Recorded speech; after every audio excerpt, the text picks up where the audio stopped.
many, many years ago, there lived a very loving, generous king. He ruled with a huge heart, and all of his, what are they called? People in his kingdom prospered. He was a great, great king.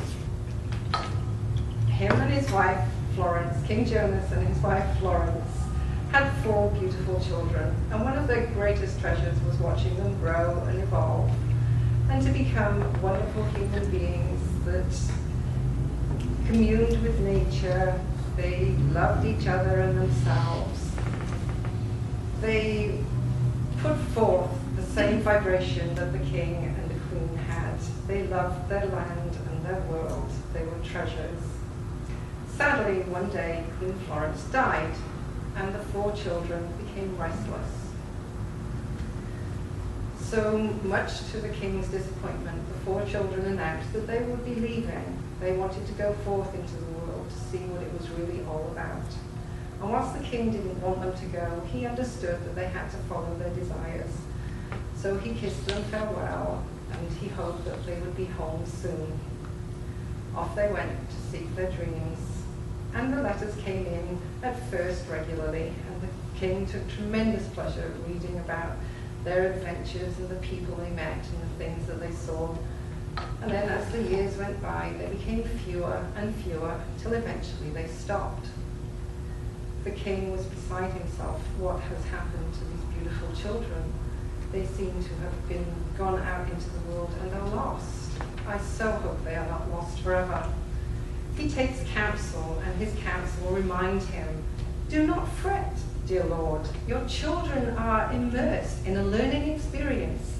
Somehow, sometime, they will find their way home. Do not fret. He prayed daily for the safe return of his children. After many years, the first child returns home, Princess Marissa.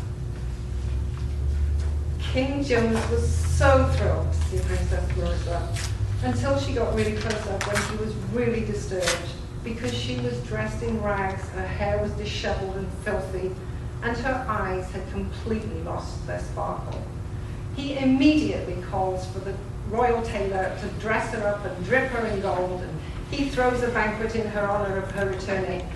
And she says, Father, I cannot sit at this banquet. He said, but it is in your honor. It is in your honor, Princess Marissa.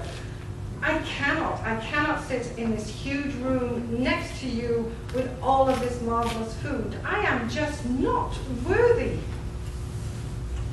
King Jonas was devastated. This poor child had completely lost who she was. He again sought counsel.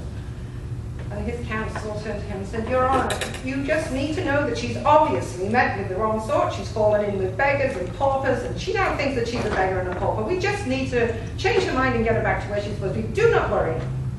That did not happen. Poor King Jonas was so sad. A few years later, Prince Jason returned home. Huge banquet thrown in the honor of his return. King really thrilled. And on the day of the banquet, he goes into the kitchen to make sure that all the preparations were good. And he opens the door, and there is Prince Jason, dressed in a dirty apron, sweat pouring off his head, chopping carrots, stirring soup, rushing from this to that. Son, what are you doing? You are a prince. What are you doing? You should be resting, and you should be bathing for tonight's banquet. Father, don't bother me now. I'm really busy. I've got to get all this food ready. It's got to be really perfect for when the guests arrive. I don't have time for this. Again, poor old King Jonas was so sad. What had happened to his son? He was so sad that he spent many, many a day worrying if his other 2 children had also succumbed to the hypnosis of the world and had forgotten who they were. Several years passed when his second daughter, Princess Iona, arrived home. She was dressed beautifully. She was riding a white horse. He was so grateful. Oh, yes, she has not forgotten who she is. Big banquet was thrown in the honor of her return. The king is going down to the kitchen, praying that she is not in the kitchen working. He opens the kitchen door. No, no Iona. He walks outside. There she is, basking in the sun, looking out on the kingdom. Oh, thank you, God. I knew that there was one that had not forgotten who they were. Thank you, thank you. Have a wonderful banquet. He calls Iona to him. And he says, Iona, I am so grateful you are home. I need somebody to extend my reign. I am aging and I need somebody to take over from me. And now I am going to pass the kingdom over to you and you can create. Oh, Father, that is really, really sweet. But I don't want the kingdom. I'm having such a nice time. I don't want any. I know you do the kingdom thing. I don't want it. I'm really, really fine. But it's your birthright, Iona. No, I'm really fine as I am. I don't want it. Oh my goodness me, poor King Jonas.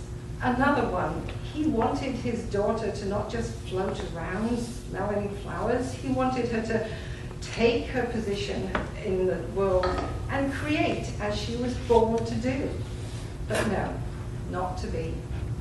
Absolutely, totally, and utterly despondent, knowing that there is going to be nobody to take over in his kingdom.